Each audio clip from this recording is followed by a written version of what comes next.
complete কৰিলোঁ কাৰণ পৰীক্ষাৰ আগত জমা দিব দিছে আৰু আমাৰ ফাইনেল এক্সাম ফ'ৰ্থ চেমৰ তো 8 তাৰিখৰ পৰা ষ্টাৰ্ট হ'ব আৰু তো সেইবাবে মই প্ৰেক্টিকেলখিনি আজি পূৰা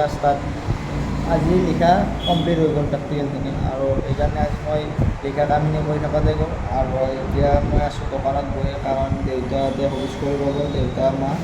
ঘৰত গৈছে তাতে সকলো গোটেইকেইটা পৰিয়ালে মিলি আৰু একেলগে কৰিব কাৰণ আমি গোটেইখিনি একেলগে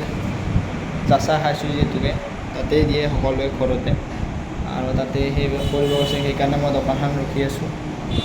আৰু দোকানখন খুলিলেও কিয় দোকান এনে খুলিব নাপায় বাৰু আমাৰ এই 4 দিন হ'ল সেইবাবে আজি 4 দিনৰ দিনা আজি দোকান খুলিলোঁ কাৰণ ৰাতিপুৱা কাষ্টমাৰবিলাক আহি মাতি থাকে আৰু কাৰণ সদায় কাষ্টমাৰ অহাবিলাকে তো এখন দোকানতে খাম বুলি আহে তো সেইকাৰণে আজি খুলি দিলোঁ দোকানখন আৰু এতিয়া বাৰু মানুহ নাই ৰাতিপুৱা অলপ মানুহ হৈছিল আৰু আপোনালোকে মোৰ ভিডিঅ'বিলাক চাই কিন্তু চাই থৈ দিয়ে কিন্তু লাইকো নিদিয়ে কমেণ্টো নকৰে আৰু লগৰ মাজত শ্বেয়াৰ কৰি দিব লাগে যাতে আপোনালোকৰ নতুন নতুন ভাল ভাল ভিডিঅ'বিলাক চাবলৈ পায় কাৰণ মই ভিডিঅ' দি আপোনালোকে যেতিয়া মানে লাইক নিদিয়ে তেতিয়া মানে মোৰ নিজৰে অলপমান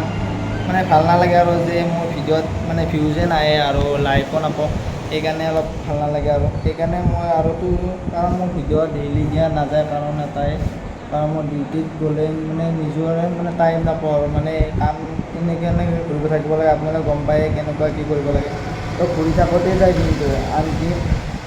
মই জিম গৈছোঁ প্ৰায় 1 মাহমান হ'ল মই জিম যোৱাই বাদ দিছোঁ কাৰণ খোৱা লোৱা কোনো টাইম টেবুলেই নাই আৰু খাব দিনটো নোখোৱাতেই যায় আৰু ৰাতি সাঁজ খাব পাওঁ আৰু দুপৰীয়া কেতিয়াবা হোটেলত খালে খাব পাৰোঁ কাৰণ দিনটো ঘূৰি থাকোঁতে 6টা 7টা বাজি যায় ডিউটিৰ পৰা আহি পোৱালৈকে তো মানে জিমটো যোৱাই বাদ দিছোঁ আৰু এতিয়া মানে ভাবিছোঁ 1 তাৰিখৰ পৰাই জইন কৰিম বুলি ভাবিছোঁ বেলেগ একো নাই আৰু কালি মই কলেজত যাই প্ৰেক্টিকেল জমা লৈ যাব লাগিব তো আজি ভিডিঅ'টো এইখিনিয়ে আছিল আপোনালোকৰ ভিডিঅ'টো চাই শ্বেয়াৰ কৰি দিব আৰু লগৰবিলাকৰ মাজত আৰু